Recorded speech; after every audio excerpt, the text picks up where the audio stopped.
For the last few weeks, we've been on this whole kick about how WWE is boring, and it is no different this week. And we continuously get different media personalities giving their take on this because this has become a popular thing. So this week, joining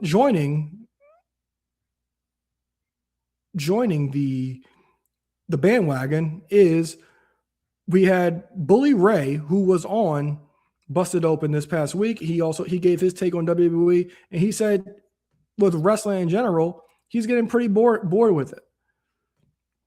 Bully Ray, he says, quote, give me a second. Bully Ray says, quote, I'm very bored of pro wrestling. For the most part, nothing really gets me going. Every once in a while in the WWE, every once in a while in AEW, every once in a while in TNA, something catches me. Something resonates with me where I'm emotionally invested, but for the most part, I'm very bored. Everything is very cookie cutter. Everything is very safe. I would say maybe AEW, if there's risk to take, AEW will take some more of the risk. He made it clear it isn't all bad. Open and Brock at WrestleMania to the moon. Great-ish, loved it. And Punk versus Roman in the main event.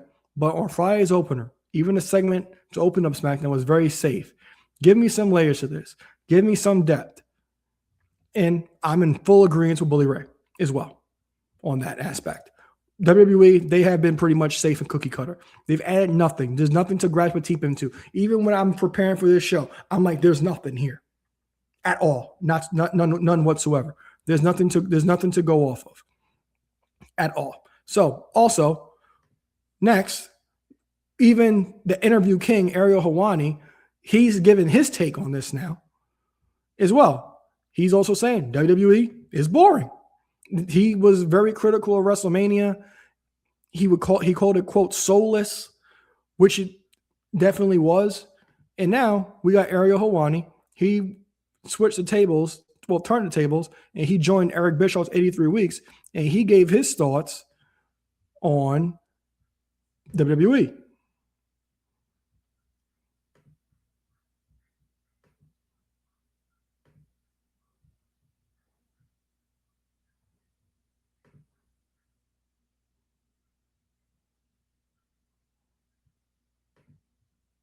They're not motivated. There's just something that feels off about it. Let's backtrack now. February of 2023, I'm in Montreal for Elimination Chamber. Sami Zayn versus Roman Reigns. It was nuclear hot. It was so hot. It was one of the best events that I've ever been to live, one of the best matches. I believed that Sami was going to go over, and it would have been an unbelievable scene. And I believe till this day that Sami should have gone over, truly. And then maybe he wins the belt back and all that stuff and more. All right, fine. They end up having a great WrestleMania match, Roman and Cody, and that culminates with Philadelphia. If you were to ask me where I kind of felt like there's nothing left, it was that Philadelphia match. The Philadelphia match felt like the apex, and everything since then has felt a little less than. Last year's WrestleMania I don't think was good. The Cena retirement tour I didn't think was good. The Cena retirement match, don't get me started on that. I could do 30 minutes just on how bad I thought that was. And I feel like I've been vindicated when it comes to that one, because what has become of Gunther? What has become of this guy? And he got the great honor of beating John Cena, which I thought was a big mistake. And so I feel like the apex was Philadelphia, and I feel like everything since. Now, can I pinpoint one exact moment where it feels like it got us to here? No, but it felt like a slow trickle. Now, I have said on my show, and this may upset people, and I know it did when I said it, that I view Tony Khan as the little engine that could. I understand that's ridiculous to some because he's a billionaire, the son of a billionaire. But right now, Tony Khan is in a position where he has no corporate overlord looking over him. He answers to himself, and he comes across in his latest interviews as just a fan and as someone who truly has passion for what he's doing and someone who loves this business. Hate the product or not, you can't deny that. And so he has an opportunity, I think, in the next less than a year or so, culminating with next year's WrestleMania, which is going to be in Saudi. All right. So that was Ariel Helwani on his thoughts about WrestleMania and how, WWE and how it's essentially been soulless, and his take on Tony Khan. So WWE being soulless, I'll say this. There's no reason this should be going on. There should be no reason we should even be questioning WWE at this point because they have so much talent and we've seen this booked properly and we can't seem to get anything right at this point. Everything seems to be dull and dead. Nothing is intriguing. There's a handful of things. You guys know I love Fatal Influence.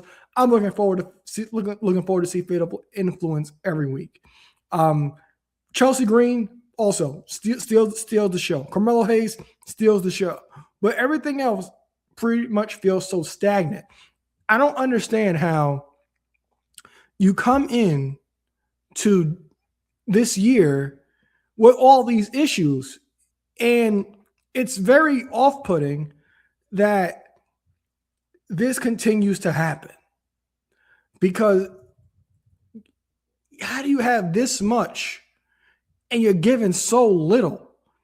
And another person recently who left WWE last year, Killer Cross, he also gave his 2 cents on the situation as well.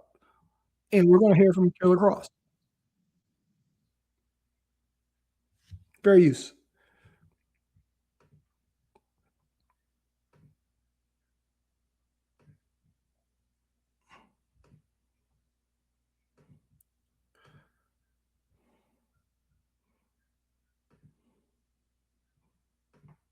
That are so strange that might not occur to you that perhaps he's no longer in a position to speak to the talent anymore once they exit. Because I'm not an isolated situation. And it's not at all to throw shade at him at all, but like, I don't think anyone understands the nature of his position. I think everyone just thinks he's just the boss and there's nothing attached to that. I think there's a whole new hierarchy of things above him that he has to answer to, and perhaps maybe he's even told not to contact the talent afterwards. Really? Maybe, yeah. Maybe. It's all a lot of maybes, right? But it did bother me. I will tell you, it bothered me very, very much. As someone who was, again, a byproduct of, I think, maybe his best run when people were really believing like, wow, this guy is a great booker. I still believe that he's a great booker, head of creative, whatever you want to call him. Same. I was on Eric Bischoff's podcast last week, and I was like, I don't know where to place the blame, but I feel like there are things happening above him and pressures and whatnot that tie his hands. Like, because I don't understand how you could be so good at it 2 years ago, 2023 on fire, 2024 was great, that WrestleMania in Philly, and then now the product is what it is. And so what do you think? You know him better than me. Do you think that he is being forced to do certain things that he wouldn't have done when he was, off on the side doing his own thing with NXT? Or do you think that maybe he lost his fastball, as they say?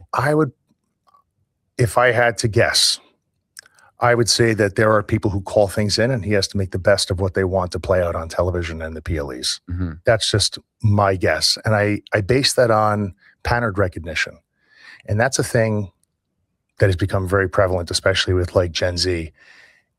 When it comes to entertainment, if you're creating something episodic with continuity, when continuity fails, there's a red light that goes off. People go, what happened here?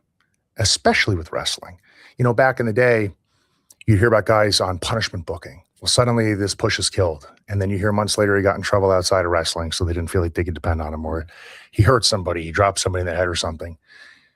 Now that there's new players involved, when there's a failure of continuity and people don't like it, it removes people from the suspension of disbelief, that entertainment, you know what I mean? I don't think that's him. He has his own patterns that I think were aligned with what the audience mostly wanted to see. And that's speaking as a person who used to work for him. And I knew when he could call all of his shots, and I had an idea of when he couldn't. And to me, this looks like a situation where he can't call all of his shots. And I don't mean that disrespectfully at all. And I'm not trying to get you to talk smack on it. I just love hearing your thoughts on the business because I feel like you're very cerebral and analytical when it comes to this, and obviously have studied this for so long. So it's fascinating to be able to pick your brain. So I don't. So that was Killer Cross on Ariel Helwani show. So as I said, and as a lot of people say, this is foreign for Triple H But everybody who's been there has also pretty much echoed the same sentiment. This is not how Triple H books. This is unlike Triple H. At this point, it's kind of like TKO has their hand in his pocket and like, all right, we want to get X, Y, and Z over. And Triple H has to capitulate, unfortunately, to these demands. And it's killing the show because Killer Cross has said it's almost verbatim, word for word, which everybody else has said. We did the clip of Eric Bischoff saying, like, look, you can't forget. Nobody's forgotten how to book a wrestling show. The only difference is that these greedy individuals from TKO, they want to get their point across and do X, Y, and Z, and X, Y, and Z is terrible. And for whatever reason, they want to get over what they want to get over. And all they're getting over is a bunch of ads and people running to AEW. Because I'll tell you something straight right now. Nobody was talking about AEW being better than WWE or whatever, or any for any other reason after Double or Nothing. After Double or Nothing, AEW won back a lot of people. What other been the headlines after Double or Nothing? The biggest headlines after Double or Nothing has been that, okay, is AEW better than WWE? That's been the statement for the last 2 weeks since Double or Nothing happened. We weren't having these discussions. MJF said there's nothing bad going on in AEW anymore. That is 100% true. It is 100%. But AEW, they real people in, and it's like, all right, look at us. And people compare this immediately to what WWE was doing at WrestleMania. Double or Nothing destroyed WrestleMania. Not WWE, not saying WWE cares or anything, but from a fan perspective, Double or Nothing surpassed WrestleMania. And that was 100% the consensus. And now people have their eyes back on AEW. And WWE has all this talent, and they do jack. They do nothing whatsoever. One other thing that WWE, I think, needs to actually do is this. Because